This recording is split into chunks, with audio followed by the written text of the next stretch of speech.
दोस्तों, स्वागत है हमारे YouTube चैनल पे। आज हम कंप्यूटर के बारे में जानेंगे और कंप्यूटर के कुछ इंट्रो के बारे में देखेंगे कि इसका क्या डिफिनीशन होता है और इसको किस लिए हम यूज करते हैं।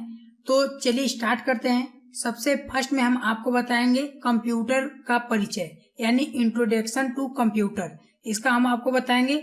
तो यहाँ पे सबसे फर्स्ट पॉइंट आपको याद रखना है कि आपको एकदम जीरो लेवल से हम इसमें आपको फंडामेंटल बताएंगे। फंडामेंटल का मतलब होता है कि आपको बेसिक तरीका क्या होता है, किस तरीके से काम करते हैं, तो ये हमारा होता है फंडामेंटल। जब तक आप फंडामेंटल नहीं कंप्लीट करेंगे तब तक आगे कोई भी आप जितने आप यूज करते हैं प्रोग्रामिंग चीजें आप नहीं सीख सकते। इसलिए आपको फंडामेंटल जरूरी है, क्योंकि फंडामेंटल एक ऐसा बेस होता है जिससे आप पता कर सकते हैं कि इसमें किस तरीके से सारे काम करते हैं, जितने कंपोनेंट लगते हैं किस तरीके से वर्क करते हैं। तो ये चीज आपको ध्यान देना है कि जब तक आप कोई भी कोर्स करें उसमें आपको फंडामेंटल पढ़ना ही पढ़ना है। अगर आप फंडामेंटल कंप्लीट है तो आगे आप जंप कर सकते हैं। अब हम यहाँ पे बात करते हैं कि इसमें जो आपको नीचे देखिए लिस्ट में जो नीचे दिख रहे हैं ये सारे कोर्स आप को इजी तरीके से कर सकते हैं अगर फंडामेंटल एक कंप्लीट पढ़ लेंगे तब, क्योंकि हमने अलग अलग सेपरेट वीडियो बनाया हुआ है, आप उसको वाचिंग कर सकते हैं। और यदि ज्यादा दिक्कत होगी तो हम नीचे टाइम स्टैम्प भी दे देंगे, आप वहां से भी जाके आप जंप कर सकते हैं। अगर आप प्रोग्रामिंग सीखना चाहते हैं तो हम उसके लिए भी ऊपर आई बटन पे लिंक दे देंगे, आप उस चैनल पे जाकर आपको प्रोग्रामिंग से रिलेटेड आप सीख सकते हैं। चलिए स्टार्ट करते हैं। सबसे फर्स्ट में इंट्रोडक्शन यानी कंप्यूटर का परिचय। तो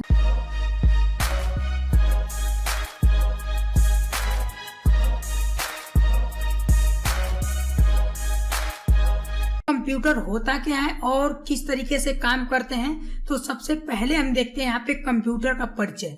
तो देखिए यहाँ पे सबसे फर्स्ट पॉइंट आता है हमारा कंप्यूटर शब्द लैटिन कंप्यूट भाषा के कंप्यूट शब्द से लिया गया है, जिसका अर्थ है गणना करना। इसलिए इसे संगणक कहा जाता है। यह एक ऐसा गणना यंत्र है जो गणितीय क्रियाओं को तीव्र गति से संपन्न करता है और प्रारंभ में इसका प्रयोग केवल जटिल किया हुआ तीव्र गति से संपर्क करने के लिए किया जाता है, परंतु वर्तमान में जीवन के हर क्षेत्र में किया जा रहा है। इस डिफिनीशन का मतलब यही होता है कि कंप्यूटर जो होता है ये लैटिन भाषा से बना है जिसका नाम होता है कंप्यूट, और इसे आमतौर पे आप बोलते भी होंगे कंप्यूटर, तो इसको आमतौर पे हम कंप्यूटर बोलते हैं, जिसका अर्थ होता है गणना करना। गणना करना का मतलब किसी चीज को आप काम करते हैं तो उसको हम कहते हैं गणना करना। अब इसको गणना करने का एक और नाम दे सकते हैं जिसे हम संगणक कहते हैं, यानी उसके अंदर जो हम कार्य करते हैं उस तरीके से कह सकते हैं संगणक। अब यहाँ पे एक चीज और देखिए, हमने लिखा है जो गणितीय क्रियाओं को तीव्र गति से संपन्न करता है, यानी इसका मतलब यही होता है कि अगर कोई मैथमेटिक्स सवाल है उसको बहुत ही तेजी से फास्ट से क्या करता है, इसको सॉल्व कर देता है। उसके बाद यहाँ पे हमने लिखा हुआ है कि इसका प्रयोग केवल जटिल क्रिया किया हुआ तीव्र गति से संपर्क करने के लिए किया जाता है। इसका मतलब क्या होता है कि कितना भी इससे हार्ड रहे ये बहुत ही कम समय में आपको रिजल्ट दे देता है, परंतु वर्तमान में जीवन के हर क्षेत्र में किया जा रहा है। इसका मतलब ये है कि आपको पता ही होगा कि कंप्यूटर कितना आजकल इस जो हमारे चल रहे हैं जनरेशन कितने इम्पोर्टेंट हो गए हैं। अगर आपको कंप्यूटर के बारे में नहीं पता है तो आप किसी भी क्षेत्र में आप कदम रखेंगे तो आपको प्रॉब्लम हो सकती है, तो ये चीज आपको पता होना चाहिए। अब यहाँ पे हम आगे बात करने वाले हैं, कंप्यूटर हमारा हो गया परिचय। अब हम क्या करते हैं, आगे आपको कुछ इसके इंट्रोडक्शन के बारे में बताते हैं। तो चलिए यहाँ पे देखते हैं कंप्यूटर का इंट्रोडक्शन। देखिए कंप्यूटर एक इलेक्ट्रॉनिक डेटा प्रोसेसिंग मशीन है जो यूजर से डेटा को इनपुट के रूप में ग्रहण करती है, प्रोसेस करती है और उसे आउटपुट के रूप में प्रदर्शित करती है। कंप्यूटर में इन सभी क्रियाओं को करने के लिए किसी एक कंपोनेंट का प्रयोग नहीं किया जाता है, इसके लिए अलग अलग उपकरण का प्रयोग किया जाता है, जैसे हमारा क्या है keyboard, mouse, monitor, memory, processing unit इत्यादि। इस डिफिनीशन का मतलब यही है कि कंप्यूटर एक इलेक्ट्रॉनिक डेटा प्रोसेसिंग मशीन है, यानी ये हमारा क्या है कंप्यूटर है। ये क्या है, एक इलेक्ट्रॉनिक यानी इलेक्ट्रॉनिक से चलने वाली डिवाइस है, इसलिए हम क्या कहते हैं, इसे इलेक्ट्रॉनिक प्रोसेसिंग मशीन कहते हैं, जो यूजर से डेटा को इनपुट के रूप में ग्रहण करती है। अब यहाँ पे जो यूजर से डेटा, यानी यूजर का मतलब एक तरीके से हम जो पर्सन है ये हमारा यूजर्स है, और इससे हम क्या करेंगे, डेटा उसको देंगे, यानी इनपुट के रूप में। इनपुट का मतलब है कि आप क्या करते हैं, जैसे इनपुट आपको अभी समझ में नहीं आएगा कि क्या होता है इनपुट, अभी आपको कुछ देर में समझ में क्लियर तरीके से आ जाएगा। अब यहाँ पे हमने लिखा है प्रोसेस करती है, जो उसे आउटपुट के रूप में प्रदर्शित करती है। जब आप किसी चीज को इनपुट देते हैं तो उसको दिखाने के लिए हम क्या करते हैं, आउटपुट करते हैं। देखिए जो चीज हमें दिख रहा है वो हमें क्या है, हमारा आउटपुट है, और जो हम काम कर रहे हैं वो हमारा इनपुट है। किस तरीके से, देखिए जैसे यहाँ पे हमने लिखा हुआ है कि यहाँ पे देखिए keyboard, mouse, monitor, memory, processing unit, ये सारे हमने लिखा हुआ है कि यदि आप एक कंप्यूटर कह सकते हैं जब तक उसके सारे कंपोनेंट ना हो। जैसे देखिए अगर आप ध्यान से देखें, यहाँ पे क्या है, हमारा कीबोर्ड है, यहाँ पे देखिए हमारा कीबोर्ड है, ये हमारा कीबोर्ड है जो कि हमारा इनपुट डिवाइस होता है। और ये यहाँ पे देखिए अगला आता है हमारा माउस, ये भी हमारा इनपुट डिवाइस है। क्यों इनपुट डिवाइस है अभी हम आपको क्लियर करते हैं। उसके बाद हमारा यहाँ पे आता है प्रिंटर। प्रिंटर जो होता है हमारा एक आउटपुट डिवाइस होता है। उसके बाद यहाँ पे हमारा आता है मॉनिटर। मॉनिटर भी हमारा एक आउटपुट डिवाइस है। उसके बाद यहाँ पे हमारा है सीपीयू, जो कि ये हमारा सेंट्रल प्रोसेसिंग यूनिट होता है। अब यहाँ पे हम बात करते हैं कि कीबोर्ड, माउस, मॉनिटर, मेमोरी हमने लिखाया हुआ है।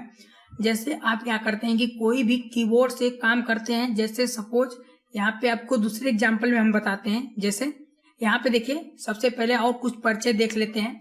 किसी व्यक्ति विशेष के द्वारा प्रयोग किए जाने वाले कंप्यूटर को पर्सनल कंप्यूटर या माइक्रो कंप्यूटर कहा जाता है। यानी अगर कोई व्यक्ति है उसके पास कोई कंप्यूटर है तो उसको हम कहते हैं पर्सनल कंप्यूटर, यानी अपना खुद का कंप्यूटर। जैसे आप बहुत सारे ऑफिस में काम करते हैं तो वो आपका पर्सनल कंप्यूटर नहीं रहता है, क्योंकि उसको बहुत सारे यूज करते हैं।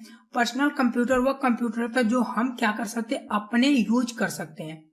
वे सभी कंप्यूटर जो घर, ऑफिस तथा व्यवसाय में प्रयोग किए जाते हैं सभी माइक्रो कंप्यूटर होते हैं। यानी इसका मतलब क्या है कि कंप्यूटर एक पर्सनल होता है, और जो हम अपने ऑफिस या व्यवसाय में या कोई अदर तरीके से यूज करते हैं वो सारे हमारे क्या होते हैं, माइक्रो कंप्यूटर होते हैं, जो कि एक तरीके से हम क्या कर सकते हैं, पर्सनल कंप्यूटर में भी आते हैं।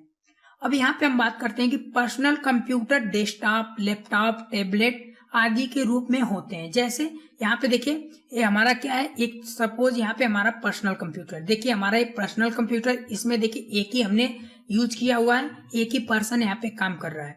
उसके बाद सेकेंड पे हम बात करते हैं, यहाँ पे ये भी देखिए हमारा पर्सनल कंप्यूटर है, जो कि यहाँ पे एक तरीके से लैपटॉप कहते हैं इसको। देन उसके बाद यहाँ पे लास्ट में हमारा आता है जो कि हम अलग तरीके से किसी ऑफिस में यूज कर सकते हैं।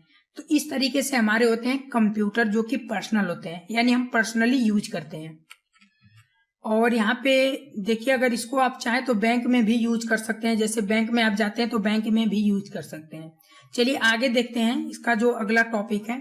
इसके पर्सनल कंप्यूटर मुख्यतः कीबोर्ड या माउस द्वारा ही यह डेटा प्राप्त करते हैं और उन्हें सेव करने के लिए हार्ड डिस्क का प्रयोग किया जाता है। किसी भी प्रकार के डेटा को प्रोसेस करने का कार्य माइक्रो प्रोसेसर द्वारा किया जाता है। डेटा को सॉफ्ट कॉपी के रूप में प्रदर्शित करने के लिए मॉनिटर का और डेटा को हार्ड कॉपी में प्रदर्शित करने के लिए प्रिंटर का प्रयोग किया जाता है। अब यहाँ पे समझ लीजिए कि जो हमने अभी आपको वीडियो में बताया था वही काम इसमें करता है। देखिए कैसे करता है। सपोज यहाँ पे क्या है, हमारा एक कंप्यूटर है, ये हमारा कंप्यूटर। अब क्या होगा कि जब हम कंप्यूटर को किसी कीबोर्ड से, यानी हमारा जो इनपुट डिवाइस है, जैसे इसमें हम क्या करते हैं कीबोर्ड या माउस से, यानी कीबोर्ड या माउस से कोई भी काम करते हैं, इसमें जैसे हमने प्रेस कर दिया कीबोर्ड से शिवम, देखिए हमने तो यहाँ पे प्रेस कर दिया, और इसका जो एग्जाम्पल का हमने क्या दिया हुआ है कि सॉफ्ट कॉपी के रूप में प्रदर्शित करने के लिए मॉनिटर का और डेटा को हार्ड कॉपी के रूप में प्रदर्शित करने के लिए प्रिंटर का प्रयोग किया जाता है। यानी देखिए हमने सॉफ्ट कॉपी को इसमें देख लिया, यानी हमने कीबोर्ड से, इनपुट डिवाइस से आउटपुट में देखा कि हमारा यहाँ पे शिवम लिख गया है। अब अगर इसको आप देखना चाहते हैं, यानी हार्ड कॉपी प्रिंट करना चाहते हैं, तो उसके लिए आपको यहाँ पे क्या होगा कि एक हार्ड डिस्क लेनी होगी, जिसमें आपको क्या होना, इसका जो डेटा हमने दिया हुआ इसको कॉपी करना होगा। अब जब इसको आप कॉपी करेंगे तो आपको जरूरत पड़ेगी इसमें क्या करने की, प्रिंट करने की। जब आप इसमें कोई भी डेटा स्टोर कर लेंगे, जैसे स्टोर करते हैं मेमोरी में, आप लोग देखे होंगे कि मेमोरी जो होती है उसमें हम डेटा को क्या करते हैं, स्टोर करते हैं। तो उसी तरीके से हम क्या करेंगे, इसमें डेटा को स्टोर करेंगे और जो हमारा डेटा प्रिंट करना है हार्ड कॉपी में प्रिंटर के द्वारा हम प्रिंट कर सकते हैं। और जब ये हमारा प्रिंट करेगा तो आपको यहाँ पे पेज पे देखिए शिवम लिख कर आएगा। देखिए कैसे काम किया। सबसे पहले हमने क्या किया कि यहाँ पे हमने कीबोर्ड से शिवम लिखा और उसके बाद यहाँ पे ये डायरेक्ट क्या होगा, ये हार्ड डिस्क में सेव होगा और उसके बाद हार्ड डिस्क में सेव होने के, हार्ड डिस्क का मतलब मेमोरी स्टोरेज, उसके बाद प्रिंटर में जाएगा और प्रिंटर में से जाने के बाद आपको हार्ड कॉपी यहाँ पे मिल जाएगी। तो इस तरीके से कुछ प्रोसेस काम करते हैं, यहाँ पे आपको क्लियर हो गया होगा। अब चलिए और इसके आगे आने वाले देखते हैं। अब यहाँ पे हम समझते हैं कंप्यूटर सिस्टम की विशेषताएं। हमने कंप्यूटर में कुछ बेसिक चीजें हमने पढ़ लिया। अब यहाँ पे समझते हैं कि कंप्यूटर में क्या इसके विशेषताएं हैं, यानी किस तरीके से काम कर सकता है, किस लिए यूज किया जाता है। तो यहाँ पे देखिए, एक कंप्यूटर सिस्टम की क्षमता कंप्यूटर के गुण है जो यूजर्स के अनुभव को अधिक कुशल बनाते हैं। एक कंप्यूटर सिस्टम की क्षमता निम्न प्रकार है, यानी जो हमारा कंप्यूटर होता है इसकी क्षमता बहुत ज्यादा होती है और आप जितने अच्छे से करना चाहते हैं आप उसको कर सकते हैं, जो कि बहुत तरीके से होते हैं, इसकी जो क्षमता प्रदान करती है। यहाँ पे देखिए हमारा फर्स्ट पॉइंट आता है कार्य करने की गति, यानी जो इसकी स्पीड होती है इसको दर्शाया जा रहा है। कंप्यूटर के कार्य करने की गति बहुत तेज होती है। आपको पता ही होगा कि कंप्यूटर बहुत तेज चलता है और इससे आप कोई भी काम इजी तरीके से कर सकते हैं। जिस कार्य को एक व्यक्ति कई घंटों, महीनों तथा वर्षों में पूरा करता है उसे कंप्यूटर कुछ ही क्षणों में पूरा कर सकता है। देखिए यहाँ पे क्या है कि आप कोई भी काम करते हैं, जैसे आपको कोई भी टेम्पलेट बनाना है तो आपको अगर पेन से या नॉर्मल तरीके से आप बनाएंगे तो बहुत टाइम लग सकता है। तो उसके लिए हम क्या करते हैं, कंप्यूटर से आप क्या कर सकते हैं, बहुत ही कम समय में आप इजी तरीके से बना सकते हैं। कंप्यूटर के कार्य करने की गति माइक्रो सेकेंड या नैनो सेकेंड में मापी जाती है। इसका मतलब क्या है कि आपको पता ही होगा कि कंप्यूटर की जो गति होती है आप नॉर्मल तरीके से नहीं देख सकते हैं। इसको हम क्या करते हैं, नैनो सेकेंड में माप सकते हैं, यानी आपका 1 सेकेंड का 9वां भाग होता है उससे भी ज्यादा फास्ट काम करता है, उसमें मापी जाती है। आप सोच लीजिए कितना फास्ट हमारा काम करता है। आप जब तक सोचेंगे तब तक ये आपका रिजल्ट दे देगा। अब यहाँ पे हम बात करते हैं उचित भंडारण क्षमता, यानी स्टोरेज कैपेसिटी। अब यहाँ पे हम बात करते हैं कि स्टोरेज कैपेसिटी कैसी होती है। किसी भी डेटा को किसी भी रूप व मात्रा में कंप्यूटर में स्टोर करके रख सकते हैं। कंप्यूटर की भंडारण क्षमता काफी अधिक होती है। इसमें डेटा को लंबे समय तक स्टोर करके रखा जा सकता है और आवश्यकता अनुसार पुनः प्राप्त किया जा सकता है। अगर आपका कोई भी कंप्यूटर है, अगर उसमें डेटा का स्टोरेज न हो तो आपका कोई मतलब नहीं है, क्योंकि जब तक हमारा डेटा रहेगा तब तक हम काम करेंगे, लेकिन जब डेटा हमारा वहां से बंद हो जाता है सिस्टम, तो हमारा डेटा सारा डिलीट हो जाता है। तो उसको स्टोर करने के लिए, उस डेटा को रखने के लिए हम क्या करते हैं, स्टोरेज की यहाँ पे क्षमता रखते हैं, यानी स्टोरेज कोई डिवाइस रहती है उसको हम लगाते हैं और उसमें अपना डेटा इजी तरीके से स्टोर करते हैं। अब यहाँ पे नेक्स्ट आता है इसमें ऑटोमेटिक। इसका मतलब क्या होता है कि इसे स्वचालित भी कहते हैं। कंप्यूटर एक स्वचालित मशीन है जो यूजर द्वारा दिए गए निर्देशों को बिना किसी मानवीय बाधा से संपन्न कर सकता है। इसका मतलब क्या होता है कि जो हमारा कंप्यूटर होता है इसमें जो हमारे जो यूजर होते हैं, यानी हम लोग क्या करते हैं, कोई भी काम करते हैं तो उसको इजी तरीके से क्या करता है, विदाउट किसी एरर को वो क्या कर देता है, संपन्न कर देता है और आपको रिजल्ट अच्छा दे देता है। अब यहाँ पे हम बात करते हैं शुद्धता, यानी एक्यूरेंसी। यदि कंप्यूटर में इनपुट किए गए डेटा पूरे रूप से सही हो तो कंप्यूटर 100% सही परिणाम देने की क्षमता रखता है। इसलिए कंप्यूटर की गणना में गलती की संभावना 0 के बराबर होती है।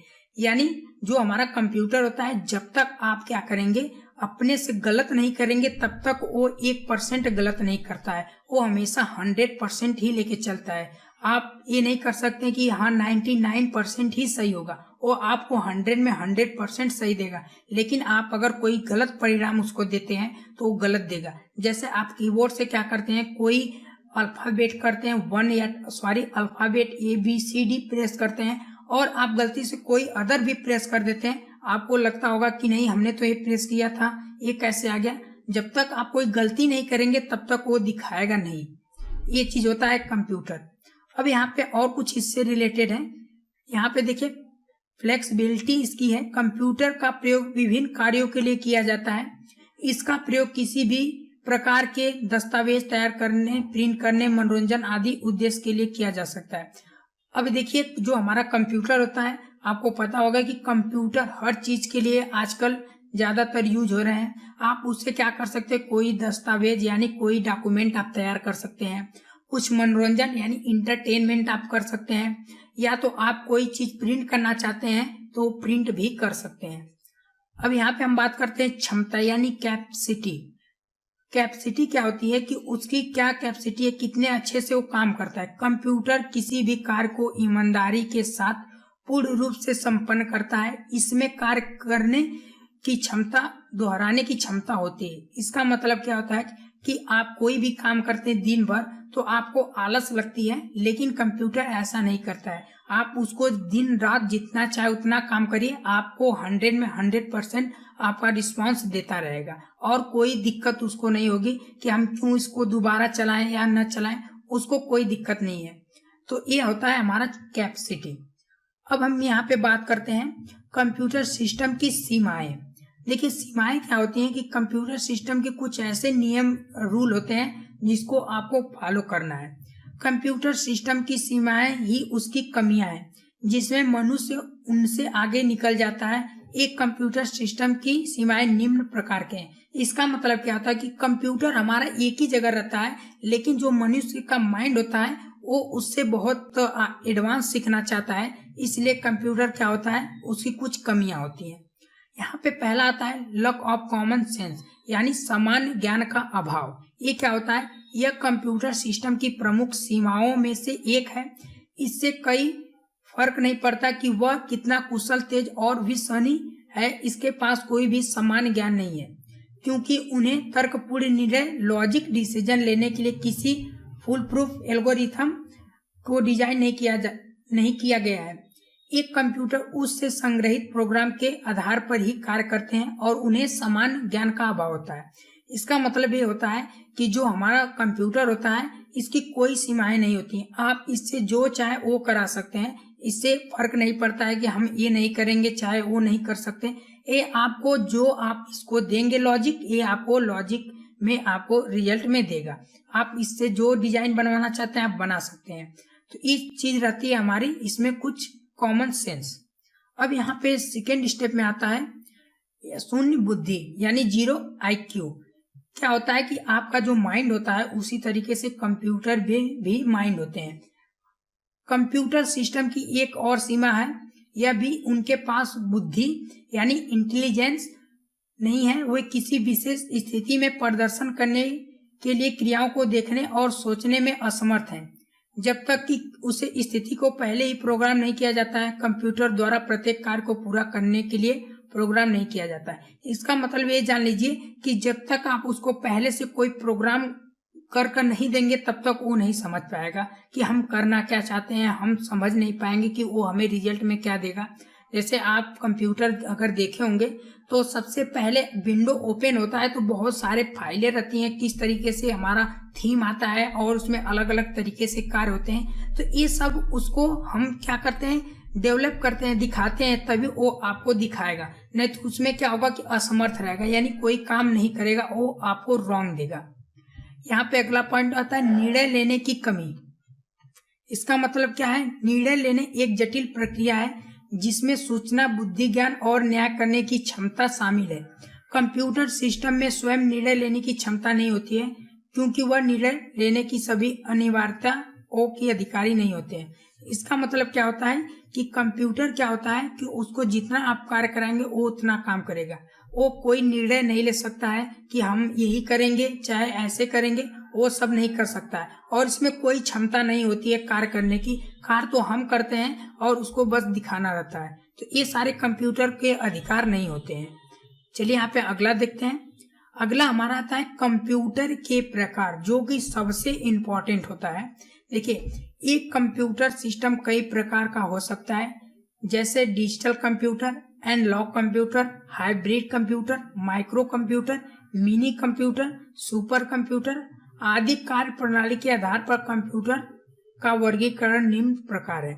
अब हम आपको दिखाते हैं कि ये सारे क्या होते हैं। सबसे फर्स्ट में हम आपको दिखाते हैं कंप्यूटर सिस्टम, यानी आप जब एक बार कंप्यूटर के एल्गोरिथम को समझ लेंगे तो आपको कोई दिक्कत नहीं होगा कि किस तरीके से काम करते हैं और कहाँ पे इसको यूज करना है। तो पहला हमारा आता है कंप्यूटर सिस्टम, यानी कंप्यूटर सिस्टम कौन कौन से होते हैं। तो हमारा फर्स्ट पॉइंट आता है, देखिए हमारे जितने हम आपको प्रेजेंटेशन में दिखाएंगे ये सारे हमारे कंप्यूटर होते हैं। तो इसमें सबसे फर्स्ट में हमारा आता है कंप्यूटर सिस्टम, जिसमें हमारे फर्स्ट में आता है एनालॉग कंप्यूटर, देन सेकेंड में आता है आपका डिजिटल कंप्यूटर, और यहाँ पे थर्ड में आता है हाइब्रिड कंप्यूटर। लेकिन इसमें ये दोनों को हम आगे देखेंगे, लेकिन इसमें सबसे इम्पोर्टेंट में आता है डिजिटल कंप्यूटर। डिजिटल कंप्यूटर में हमारे ऐसे 4 कंप्यूटर आते हैं, जो कि पहला होता है माइक्रो कंप्यूटर, सेकेंड में आता है मिनी कंप्यूटर, थर्ड में आता है मेन फ्रेम कंप्यूटर और फोर्थ में आता है सुपर कंप्यूटर।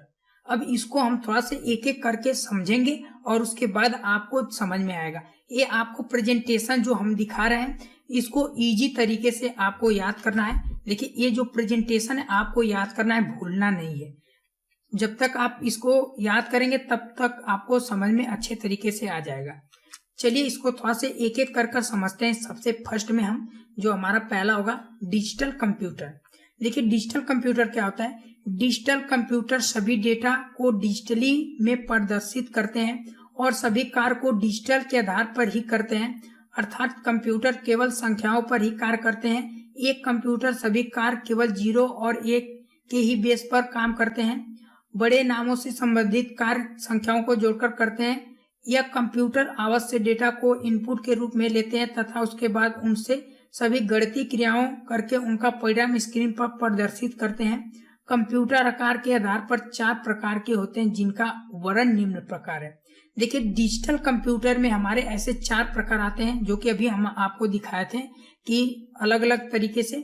तो इसमें हम जब देखिए हमारा क्या है, कंप्यूटर है। देखिए, ये हमारा कौन सा है, कंप्यूटर है। इसमें हम अलग अलग तरीके से कार्य कर सकते हैं। तो इसमें ये देखिए हमारा डिजिटल, देखिए इसमें 0 और 1 इस तरीके से हम क्या करते हैं, कोड को रन कराते हैं। चलिए इसमें थोड़ा सा समझते हैं। पहले माइक्रो कंप्यूटर, जो कि पहला पॉइंट है। सन 1971 में इंटेल कॉर्पोरेशन द्वारा सर्वप्रथम माइक्रो प्रोसेसर चिप का विकास किया गया था। इजी रोबोट द्वारा प्रथम माइक्रो कंप्यूटर का विकास किया गया। वे सभी कंप्यूटर जो माइक्रो प्रोसेसर को मुख्य कंपोनेंट के रूप में प्रयोग करते हैं। माइक्रो कंप्यूटर कल आते हैं और desktop computer, personal computer, notebook, laptop, tablet, PC, hand in smartphone micro computer के मुख्य उदाहरण है। इसका मतलब उदाहरण के यही है कि जितने हमारे हम यूज करते हैं, जैसे लैपटॉप, नोटबुक, अपने हाथ में जो मोबाइल यूज करते हैं, ये सारे भी हमारे एक तरीके से माइक्रो कंप्यूटर होते हैं, जो कि कुछ इस तरीके से हैं। देखिए यहाँ पे हमारा क्या है, टेबलेट है। ये देखिए हमारा टेबलेट है, जो कि हम हाथ से टच कर यूज करते हैं, या तो हम क्या करते हैं लैपटॉप का भी यूज कर सकते हैं। ये हमारा क्या होता है, माइक्रो कंप्यूटर में आता है। अब यहाँ पे हम सेकेंड पॉइंट पे चलते हैं, मिनी कंप्यूटर। मिनी का मतलब छोटा। अब क्या होता है, मिनी कंप्यूटर को मिड रेंज कंप्यूटर के नाम से भी जाना जाता है। मिनी कंप्यूटर माइक्रो कंप्यूटर की तुलना में अधिक शक्तिशाली होता है। लेकिन देखिए यहाँ पे मिनी कंप्यूटर जो होता है ये माइक्रो कंप्यूटर से ज्यादा स्टोरेज कुछ इसके एडवांस होते हैं। इनकी प्रोसेसिंग क्षमता माइक्रो कंप्यूटर की तुलना में 5 गुना अधिक होता है। इन्हें सम्मानित टाइम शेयरिंग तथा डिस्ट्रीब्यूटिंग डेटा प्रोसेसिंग में प्रयोग किया जाता है। यह आकार में माइक्रो कंप्यूटर से बड़े तथा मेन फ्रेम से छोटे होते हैं। यानी जो हम अगला आपको दिखाएंगे मेन फ्रेम कंप्यूटर, इससे छोटे होते हैं और इससे क्या होते हैं 5 गुना काम करने में ज्यादा रहते हैं। जैसे यहाँ पे देखिए हमारा लैपटॉप हुआ, ये हमारा एक तरीके से मेन फ्रेम कंप्यूटर हुआ, सॉरी मिनी कंप्यूटर हुआ। अब यहाँ पे अगला हम चलते हैं main frame computer. Main frame computer की प्रोसेसिंग क्षमता मिनी कंप्यूटर से अधिक होती है। हमने आपको अभी बताया था, इसका प्रयोग कंप्यूटर नेटवर्क सर्वर के रूप में किया जाता है। मेन फ्रेम कंप्यूटर आकार में बड़े होते हैं और यह मल्टी यूजर वातावरण के लिए बनाए गए हैं। इनकी भंडारण तथा प्रोसेसिंग क्षमता अधिक होती है। प्रमुख वैज्ञानिक प्रयोग में चैटिंग करने के लिए किया जाता है। इसका मतलब ये समझिए कि ये क्या होता है, जितने हम देखते हैं वातावरण से रिलेटेड, ये सारे मेन फ्रेम कंप्यूटर काम करते हैं। और जो आपका नेटवर्क आता है ये सारे मेन फ्रेम में ही आते हैं। जैसे यहाँ पे देखिए, ये सारे हमारे साइंटिस्ट जो होते हैं लोग, ये ज्यादातर यूज करते हैं। देखिए अलग अलग तरीके से बनाते हैं और इसमें इन सबका टेम्परेचर चेक कर सकते हैं कि क्या चल रहा है, कैसे है। तो ये सारे हम क्या कर सकते हैं, चेक कर सकते हैं मेन फ्रेम कंप्यूटर से। अगला आता है जो कि सबसे इंपॉर्टेंट होता है, सुपर कंप्यूटर, जो कि सबसे बड़ा हमारा होता है सुपर कंप्यूटर। सुपर कंप्यूटर की प्रोसेसिंग क्षमता मेन फ्रेम कंप्यूटर से अधिक होती है। इसका प्रयोग नहीं तथा जटिल गणनाएं करने में किया जाता है। इनमें मल्टी प्रोसेसिंग क्षमता होती है। ये सब पावरफुल कंप्यूटर है। इनकी कीमत अधिक होती है, अतः इनका प्रयोग विशेष कार्यों के लिए किया जाता है।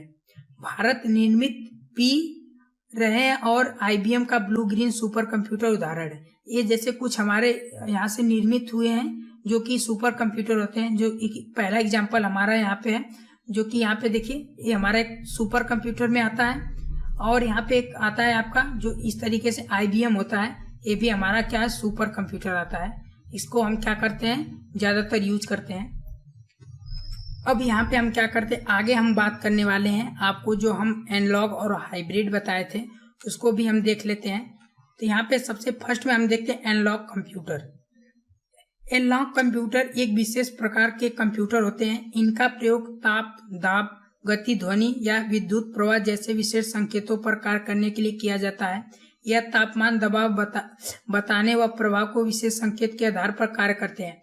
प्रत्येक कार्य करने के लिए इसे अलग डेटा की आवश्यकता होती है। जैसे यहाँ पे देखिए, आपको इस तरीके से अगर टेम्परेचर देखना है, जैसे जो हमारे वैज्ञानिक होते हैं आज बता देते कि हाँ ये चीज ऐसे होगा, तो ये सारे इस मशीन से चेक कर आपको बता देते हैं, जो कि बताता है टेम्परेचर कितना है और इससे धारा प्रवाह कितनी होती है। देखिए यहाँ पे लगा हुआ है ना, यही सब बताते रहता है एनालॉग में।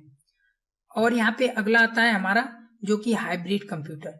इन कंप्यूटर में डिजिटल तथा एनालॉग कंप्यूटर की संयुक्त कार्य पद्धति का प्रयोग किया जाता है। इसलिए कंप्यूटर ताप, दबाव, विद्युत प्रवाह के संकेतों पर कार्य करते हैं। यह संख्याओं के आधार पर भी कार्य करते हैं। जैसे आप ECG मशीन देखे होंगे, उसी तरीके से होते हैं हमारे। इसमें दोनों काम करते हैं, यानी आपको डिजिटल भी दिखेगा प्लस उसके बाद आपको टेम्परेचर भी बताएगा। अगर आप बाइक चलाते होंगे तो उसमें एक साइड में आपको डिजिटल में देखता होगा जब किलोमीटर चलता है, और साइड में आपको जो मीटर दिया रहता है वो भी आपको दिखता होगा कि इतने पे चल रहा है। तो उसी को कहते हैं हाइब्रिड कंप्यूटर। आगे हम बात करते हैं यहाँ पे केंद्रीय प्रोसेसिंग यूनिट, यानी सेंट्रल प्रोसेसिंग यूनिट, जो कि सबसे इम्पोर्टेंट होता है। इसको आपको समझना बहुत जरूरी है, क्योंकि यही हमारा मेन काम करता है कि हमारा प्रोसेस किस तरीके से काम करता है। तो सबसे फर्स्ट में यहाँ पे देखिए, मानव शरीर में जिस प्रकार सोचने, विचारने की प्रक्रिया करने तथा शरीर को नियंत्रित करने से संबंधित कार्य मस्तिष्क द्वारा किए जाते हैं, इसको आप अच्छे तरीके से पढ़ लीजिए। हम आपको बता देते हैं कि जिस तरीके से आपका माइंड काम करता है उसी तरीके से हमारा CPU में रहता है। CPU यानी सेंट्रल प्रोसेसिंग यूनिट। उसी तरीके से अगर हमारा CPU नहीं रहेगा तो हम किसी लायक नहीं है, यानी कंप्यूटर में कोई काम नहीं करेगा। जिस तरीके से आपका अगर माइंड नहीं रहेगा तो आपका सारे बॉडी रखकर क्या होगा, जब आपका माइंड ही नहीं काम करेगा। तो उसी तरीके से इसमें भी होता है CPU, जो कि सबसे इम्पोर्टेंट होता है। अब यहाँ पे हम बात करते हैं कि जो हमारा सेंट्रल प्रोसेसिंग यूनिट होता है इसमें काम कैसे करते हैं। सबसे फर्स्ट पॉइंट आता है, जैसे यहाँ पे देखिए, ये हमारा क्या है, सपोज मान लीजिए हमारा CPU है। अभी आपको क्लियर हो जाएगा कि CPU होता कैसे है। तो ये देखिए हमारा CPU है। अब ये क्या होगा कि सबसे पहले ये अलग अलग तरीके से इसमें अलग अलग पार्ट होते हैं। तो ये देखिए हमारा सेंट्रल कंट्रोल यूनिट होता है, यानी सबसे बीच का, जो कि ये कंट्रोल करता है कि कहाँ पे किस तरीके से डेटा भेजना है। उसके बाद सेकेंड पे हमारा आता है इनपुट डिवाइस। देखिए उसके बाद हमारा इनपुट डिवाइस काम करता है। फिर उसके बाद हमारा आता है आउटपुट, यानी अगर इसको कंट्रोल करते हैं तो ये सबसे पहले इनपुट करेगा, उसके बाद चेक करके आउटपुट देगा। लेकिन इन दोनों के बीच में आपको पड़ेगा जरूरत मेमोरी यानी स्टोरेज को, क्योंकि जो आपका डेटा होगा इसको आप किस तरीके से स्टोर कर सकते हैं। उसके बाद आपको लास्ट में पड़ेगा यहाँ पे अर्थमेटिक एंड लॉजिक यूनिट, यानी आप कोई मैथमेटिक्स से रिलेटेड अगर डेटा रहेगा तो वो किस तरीके से काम करेगा। तो चलिए इसको थोड़ा सा देखते हैं ग्राफिकली के द्वारा। तो सबसे फर्स्ट में क्या होगा कि यहाँ से इनपुट डिवाइस से कोई धारा जाएगी सेंट्रल यानी कंट्रोल यूनिट पे। अब ये जब इनपुट से कोई डेटा यहाँ से जाएगा तो ये सीधे पहले जाएगा आपको आउटपुट डिवाइस में। ये तो यहाँ से यहाँ तक कर दिया, लेकिन ये चला कैसे, ये देखिए। सबसे फर्स्ट टाइम क्या होगा कि इनपुट डिवाइस हमारा चलेगा और ये जाएगा मेमोरी में, और मेमोरी से सेव कर कर आएगा कंट्रोल यूनिट में। अब कंट्रोल यूनिट में आकर क्या होगा कि चेक करेगा कि ये कैसा डेटा है। अगर नॉर्मल डेटा रहेगा तो ये सीधे आपको आउटपुट दे देगा, नहीं तो ये क्या होगा कि अर्थमेटिक में भेज देगा। यानी अगर आपको मैथमेटिक्स से रिलेटेड डेटा है तो वो अर्थमेटिक में भेजेगा, और अर्थमेटिक से फिर डेटा आएगा कंट्रोल यूनिट में, और कंट्रोल यूनिट से आपको क्या कर देगा आउटपुट में यहाँ से प्रिंट कर देगा। उसके बाद क्या होगा कि इतने करने के बाद यहाँ से जैसे आप करेंगे इनपुट डिवाइस से कोई भी, जैसे यहाँ पे कीबोर्ड, माउस, स्कैनर, यानी कीबोर्ड से आप कोई भी जैसे ए प्रेस करते हैं, तो जैसे आप ए प्रेस करेंगे तो यहाँ से क्या होगा कि ये आपका सबसे पहले यहाँ पे आएगा कंट्रोल यूनिट में। अब ये चेक करेगा कि कैसा डेटा है। अगर ये डेटा मैथमेटिक रहेगा तो इसमें आएगा, अगर ये क्या होगा कि मैथमेटिक्स से नॉर्मल तरीके से रहेगा तो ये मेमोरी में जाएगा, और मेमोरी से फिर से यहाँ से जाकर आपको आउटपुट में यानी मॉनिटर या प्रिंटर में आपको दिख जाएगा। अब क्या होगा कि जैसे अगर कोई और भी हमारे जैसे 1+2 करते हैं तो ये सबसे पहले क्या होगा कि इनपुट डिवाइस से 1+ कीबोर्ड से जैसे हमने प्रेस किया 1+2, तो ये सीधे क्या होगा कि सबसे पहले जाएगा यहाँ पे कंट्रोल यूनिट में, और मेमोरी में सेव करेगा, और सेव करने के बाद अर्थमेटिक में आएगा। उसके बाद फिर से यहाँ से होकर आपको आउटपुट में दिख जाएगा 3। जैसे यहाँ पे कीबोर्ड है, उसके बाद या तो माउस, इससे हम क्या करते हैं कि कोई भी डेटा प्रेस करते हैं तो सीधे आपको मॉनिटर में दिख जाता है। तो इस तरीके से हमारा काम करता है। ये जो यहाँ पे हमारा सीपीयू है, इसी को कहते हैं, जो यहाँ पे बीच में लगा हुआ है, एक तरीके से मानिए माइंड। यानी ये अगर नहीं रहेगा तो ये काम नहीं करेगा, क्योंकि किधर डेटा कैसा डेटा है ये समझ नहीं पाएगा। तो ये चीज आपको जानना सबसे इम्पोर्टेंट है। अगर इस वाले जो ग्राफिक को अगर अच्छे तरीके से आपको याद कर लेंगे तो आपको कोई भी प्रॉब्लम नहीं हो सकती, ये मैं गारंटी देता हूँ। अगर इसको अच्छे तरीके से आप क्या करेंगे देख लेंगे। अब इसको अगर बहुत तरीके से भी प्रिंट कर सकते हैं, जैसे प्रिंटर में भी आप कर सकते हैं। अब हम यहाँ पे एक एक करके थोड़ा से इनपुट डिवाइस को समझेंगे, उसके बाद आउटपुट डिवाइस को समझेंगे, उसके बाद थोड़ा से मेमोरी समझेंगे। ये सारे जितने हमने अभी बताए इसको थोड़ा से हम समझ लेते हैं, तब आपको समझ में आ जाएगा कि किस तरीके से काम करता है। तो चलिए सबसे फर्स्ट में हम समझते हैं यहाँ पे हमारा कौन सा है। यहाँ पे इनपुट यूनिट, यानी इनपुट जो हमारा होता है, ये क्या होता है। इनपुट यूनिट वे सभी उपकरण आते हैं जिनका प्रयोग कंप्यूटर सिस्टम में डेटा इनपुट करने या निर्देश देने के लिए किया जाता है। इनपुट के लिए प्रयोग किए जाने वाले मुख्य उपकरण keyboard, mouse, scanner, light pen या ऑप्टिकल मार्क आदि होते हैं। आपको हम बताए थे कि इनपुट डिवाइस में क्या कर सकते हैं आप, जैसे यहाँ पे हमने कीबोर्ड, माउस बताया था, स्कैनर बताया था, ये सारे हमारे इनपुट डिवाइस होते हैं। अब यहाँ पे सेकेंड बात करते हैं आउटपुट डिवाइस। समझिए, जिस डिवाइस के माध्यम से हम डेटा को भेजते हैं उसे हम इनपुट डिवाइस करते हैं, और आउटपुट डिवाइस वो होता है डिवाइस जिससे डेटा को हम प्राप्त करते हैं यानी रिसीव करते हैं। आउटपुट यूनिट में वे सभी उपकरण आते हैं जिनका प्रयोग डेटा प्रोसेसिंग के बाद सूचना तथा परिणाम को स्थायी और अस्थायी रूप में देखने के लिए किया जाता है। और टूट के रूप में प्रयोग किए जाने वाले मुख्य उपकरण मॉनिटर है। जैसे हम आपको बताए थे कि जब डेटा हम कोई भेजते हैं तो उसको देखने के लिए मॉनिटर या प्रिंटर का आवश्यकता होती है, तो उसको हम कहते हैं आउटपुट डिवाइस। यानी आप जिस चीज को आप देख सकते हैं उसको हम कह सकते हैं आउटपुट डिवाइस है। तो ये हमारा हो गया। अब हम यहाँ पे बात करते हैं मेमोरी यूनिट। इसमें हमने आपको बताया था मेमोरी यूनिट क्या होती है। तो यहाँ पे देखिए, मेमोरी यूनिट कंप्यूटर सिस्टम की वह इकाई है जो इनपुट किए गए डेटा को प्रोसेस करने से पहले, प्रोसेसिंग के समय तथा प्रोसेसिंग के बाद अस्थायी या अस्थायी रूप में स्टोर करके रखती है। रैम आदि मेमोरी के रूप में प्रयोग किए जाने वाले मुख्य उपकरण हैं। रैम प्राइमरी मेमोरी है और रैम एक अस्थायी मेमोरी है, जबकि रैम अस्थायी मेमोरी है। ये सारे थोड़ा से आपको समझ में नहीं आएगा, आगे हम आपको अच्छे तरीके से बता देंगे कि रैम रोम क्या होता है। समझ लीजिए कि रोम जो होता है एक अस्थायी मेमोरी होती है, और जो यहाँ पे रैम होता है ये अस्थायी होती है, यानी जिसको आप निकाल सकते हैं, लगा सकते हैं, इसको हम कहते हैं अस्थायी। अब यहाँ पे हम बात करते हैं, अगर इसको स्टोर करना चाहते हैं तो आपको मेमोरी की आवश्यकता पड़ती है। चलिए यहाँ पे अगला देखते हैं, प्रोसेसिंग यूनिट, जो कि सबसे इंपॉर्टेंट होता है। कंप्यूटर सिस्टम में क्रिया से संबंधित सभी कार्य प्रोसेसिंग यूनिट के द्वारा किया जाता है, जैसे गति के तार पर क्रियाएं करना, कंप्यूटर की अन्य इकाइयों को नियंत्रित करना। इसको आप अच्छे तरीके से पढ़ लीजिए, हम आपको थोड़ा सा बता देते हैं। जैसे प्रोसेसिंग यूनिट हम आपको बताए थे अभी कि जो भी काम करना है तो सबसे पहले प्रोसेसिंग यूनिट में जाएगा, उसके बाद ये डिसीजन करेगा कि ये कैसा डेटा है, कहाँ पे भेजना है। अगर अल्फाबेट होगा तो आपको मेमोरी में सेव करेगा और उसको डायरेक्ट आउटपुट दे देगा। अगर क्या होगा कि अगर आपका कोई न्यूमेरिक है यानी मैथमेटिक है तो वो सबसे पहले इनपुट लेगा, इनपुट लेने के बाद क्या होगा, मेमोरी में जाएगा, मेमोरी से फिर जाएगा अर्थमेटिक में, उसके बाद फिर आपको मिलेगा आउटपुट में। तो इस तरीके से काम करता है हमारा प्रोसेसिंग यूनिट। आगे देखते हैं कंट्रोल यूनिट।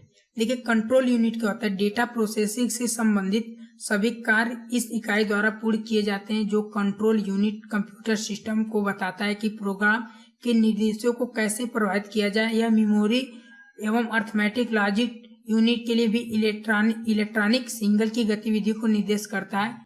यह इनपुट आउटपुट के मध्य सीखने को भी निर्देश करता है। यानी कंट्रोल यूनिट ये चेक करता है कि आपको किधर जाना है और किस तरीके से रास्ते को अपनाना है। अगर आप इस रास्ते को अपनाते हैं तो क्या रिजल्ट मिल सकता है।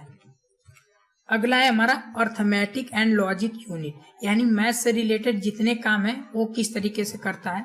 अर्थमेटिक लॉजिक यूनिट, जिसे हम ALU कहते हैं, निम्न दो प्रकार से संचालन करते हैं। अर्थमेटिक और दूसरा हमारा है अर्थमेटिक ऑपरेशन द्वारा मूल गण के ऑपरेशन। जैसे हम क्या करते हैं, इसको अलग अलग तरीके से डिवाइड कर सकते हैं। तो ये सारे हमारे अर्थमेटिक होते हैं। तो आपको क्लियर हो गया होगा, ये हमारा फर्स्ट पार्ट था। आगे हम देखने वाले हैं उसके कंप्यूटर के जनरेशन के बारे में, तो आप जरूर देखिएगा। अगर आपको कोई भी दिक्कत होगा तो आप नीचे कमेंट बॉक्स में जरूर कमेंट करिए। Thanks for watching.